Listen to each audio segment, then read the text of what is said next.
for joining us this afternoon. I'm Court Savage, a member of the studio faculty here at Davidson, and boy, am I glad Alana is tall, because then the people in the back can actually see Alana. So thanks so much for joining us this afternoon. I think most of you already know Alana Wilson, and so Alana's going to make a few comments, and then she'll take a few questions, and then we'll get on with all the festivities. So I turn the floor over to you, Alana. Thank you. Thank you. Thank you everyone for being here. First I'm just going to talk about the meaning of my show, the show title that I made, and then I'll talk about a couple of my works and my art process. So the title of my show is Pilina, which some of you have already asked me about what that means, but Pilina references, it's Hawaiian to mean a relationship, a union, an adherence, and especially like used in the context of a relationship that is unseverable. And so all of my art here today is about my relationship with nature and how I feel that there's like a permanent relationship, which is related to the title of my show. And the Hawaiian language is becoming extinct, but I'm re-giving it some life by using it in the titles of my pieces, because I'm also really fascinated by the multiplicity of meanings that the Hawaiian language gives. And I grew up in Hawaii, and my family's been there for many generations, and so I feel a strong connection to the land, and that's been a part of my artistic practice in the way that I interact with my natural materials. And so the way that I start all of my artwork is by going on a walk outside. And this can just be in the day-to-day sense of walking to and from class, or taking intentional time each week to go on the cross-country trails by myself and really like be present with the nature and really look closely at everything. And so I'm a big environmentalist. Shout out to all of our snacks. We didn't use any single-use plastic, that was intentional. So I love looking at nature closely, because I think a lot about how we experience nature in a sublime, where it's like so large and so much to absorb all the time. But I think a lot about the way that I experience the world in society as a woman that's 6'2", and how I'm like always aware of my like presence in a room or in a society. And so then I'm really drawn to the smaller things in nature, like what goes under the radar, what's passed by each and every day, and because there's just so much to look at and really care deeply for. And a large part of my practice as well is collecting without leaving any harm to my natural environment. So all the things that you see here in my show today aren't damaging. Like, I've collected a bunch of bugs with the help of some of you as well, which I'll get to. And I have some bark that only comes from fallen trees or already cut down trees, so I'm not interested in like stripping these materials away in active harm. It's all with a very like cautious care in a way that I interact with my environment. And some of you may have read my artist statement, but the way that I craft my pieces together relates to how I grew up making lei with my mom, which this is an example of the lei po'o, which you wear for special occasions, for whether it's like a celebration like this is today, or memorialization, and there's many purpose for giving a lei to someone, and you think really critically while you're making that. You have to think intentionally for that person that you're giving it to, and that adds to the meaning. So that's the same way I approach my work, with a very like time-driven process of by myself and really like engaging with the materials and thinking about my personal relationship to them. So each of my pieces has a different meaning to me, but I'll start with this piece, Kapu. And as you can see, it's made up with a bunch of bugs that I've collected over the course of the year. Some of you know me across campus as Bug Girl. And so I started collecting these because a lot of the times we think about nature, we use charismatic megafauna to promote the use of environmental protection, which are like the larger creatures that are most similar, most anthropomorphized to us, and we tend to use those to promote environmental protection when it's actually all the things, but especially the little things that matter most to our natural environments. And so I collected all these bugs, and with the help of some of you, I put up bug signs to be like, got bugs, because I was thinking, about the community aspect of having other people take a time out of their day to notice a bug, which most people have a sort of like shock or surprise when they interact with bugs, but I love them. I think they're incredible, and so like taking that time for other people to notice as well when they're engaging in their day. And then I was thinking about how bugs bring a sacrality, and like they're really important to our environments, and how it can represent a sacrality. So I had a really great conversation with Court about sacrality and how maybe I could represent that. And so I was thinking about growing up in Hawaii and thinking about the kapu system, which is the title of my piece, which is basically a system that was put in place where sites and certain objects were designated as kapu, which means like forbidden or sacred, and because these were often associated with the gods. And so thinking about these on like a deeper meaning of their sacrality, and then by tying them, I glued them to pieces of my own hair that has just naturally fallen out over time, which puts myself into like connection with the bug as an extension of myself. Like we're more interconnected this way because it's my personal DNA, and hair has a long history of like being really powerful. In ancient Hawaii, if people had collected your hair, then there was a fear that people would be able to steal your mana, which is like your personal power and like value.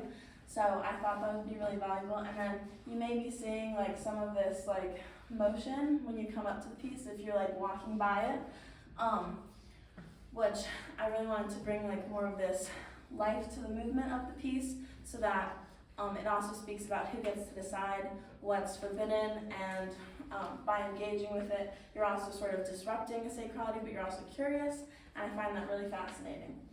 And I can talk a little about one of my other most recent pieces, which is this one on the floor here. So I started with crystallizing these cicadas that I've collected, and I was really thinking about how to beautify something that we don't always see as beautiful, and get people more, how can I get people more interested in something? And so then I was crystallizing them and doing that, and then all of a sudden I was trying to figure out what else to do with them, because just that act in itself of a natural process didn't seem like enough. So I was trying to relate it to my own upbringing and personal histories, and I did a lot of research into cicadas, and they are in Chinese culture, which is on my mom's side. I'm a quarter Chinese, and in Chinese culture they buried people with cicadas or with jade representations of cicadas, in the hopes that the people that were buried with the cicadas would also then be reincarnated and have the ability to come back to life. And so this piece for me is really a lot about that interstitial space of not really being completely alive, but also not being dead. And it's also in the context of like a biracial context of how like, although I'm a quarter Chinese, I don't really feel like full claims to that, as well as my family has been in Hawaii for at least 5 generations, but I like don't have the hard proof of being like true native Hawaiian. And so I was thinking about like these combinations of identities, and then I put it with bark from my house that had, we had to cut down a tree in front of my house in Hawaii back home, and all these shoes that you see with the piece are from my great-great-grandmother on my mom's side, and she just collected them for some reason, but I'm really fascinated about how they act as a human surrogate, and they're kind of transverse through the space, back and forth with the sand that acts as another archaeological element of time, and a looping back and forth with a lei, which is like one I'm wearing, but I made that one for my mom for her birthday, and I didn't know that I would end up using it in my art, but she's like, you should take this back and use it. So having that on one side and then the shoes filled with sand on the other, to lead it into a broader context of a journey happening beyond just this line that I've created. And I really want to thank you all for being here again, to my family and all of my friends, the faculty and staff. Thank you all so much. I love you all. I'm happy to answer any questions, but mahalo nui loa. Thank you very much.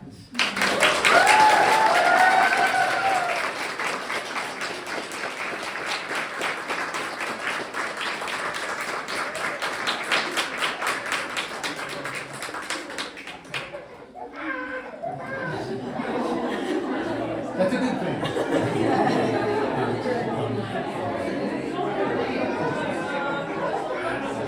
So, any questions for Alana? Yes. Which piece was the most time consuming? It feels like every detail had thought and effort and energy really put into it. That's a really tough question to answer because I don't really measure the time when I create my artwork because it's a long process from like collecting the materials and then like each material sits around in my studio for a different amount of time before I think of like my own associations with the material and I'm like ready to put it back into my work. So I don't really know which one took the longest, but it is really about the process for me of like taking the time. But I don't measure that time when I'm creating the work. But yeah. Can you confirm for us that you're not going out and hunting and killing bugs? Yes. But other people are, like you're finding dead bugs Yes, and people are bringing you dead bugs. Yeah, that's a part of my like collection is definitely to not harm anything. It's only from things that I already have been found that have been dead, and so it's a really incredible collection of bugs that we have here. Yes. Can you speak on like working with like such fragile materials and like how that like impacted the work and like if it was, I don't know, I think it would be frustrating if things broke, but yeah. Yeah, some things definitely broke while making them. I do see that as part of the process because one of the things that I also really enjoy about spending time outside in nature is that nature is constantly changing and there's so many things happening all the time. Things are dying and breaking but also growing and living, and there's just so many things happening, and so all these changes and impermanence that happens in the outdoors like bring some comfort in the changes that happen in my own life, and so I really enjoy working with like ephemeral materials that are not meant to last forever because nothing in life really is meant to last forever.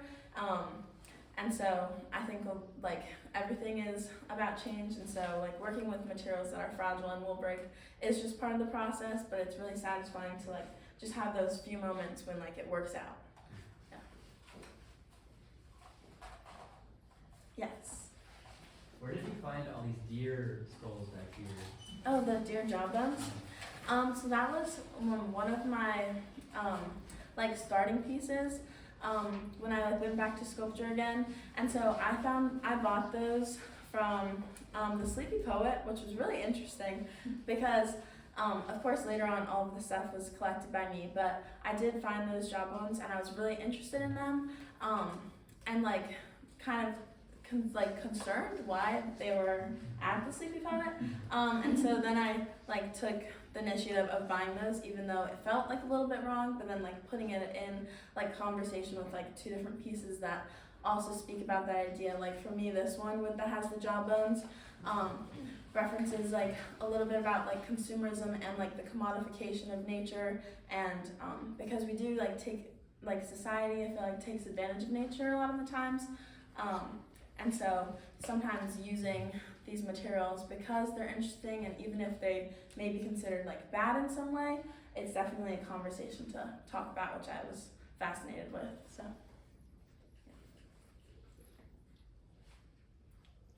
yes. How did you engage with the transfer of materials from home, from Honolulu, to here, especially considering some of like the traditional Hawaiian practices about like kapu of bringing or taking rock and sand from Hawaii or off island? Oh yeah. Well, the sand used in this piece is from one of my like paddling trips on a DO trip in Asheville, and so like I collected some like river trash and other things, which you see a little netting back there on one of my pieces from that same trip, and so the most of the stuff is not from Hawaii. I don't know if anything in here is besides the shoes from my and the lei but I made the lei here as well. So yeah, I'm not taking things from Hawaii. Yeah. Can you say the bark was from Hawaii? Yeah, my tree from my house. Sorry, yes, I forgot. Yes, my tree from in front of my house back home. We had to cut it down because it was gonna fall onto our house. So yes. Okay, well, if you have other questions, I'm sure Alana is happy to answer after she catches her breath here. Yeah. And thanks so much, Alana. Thank you.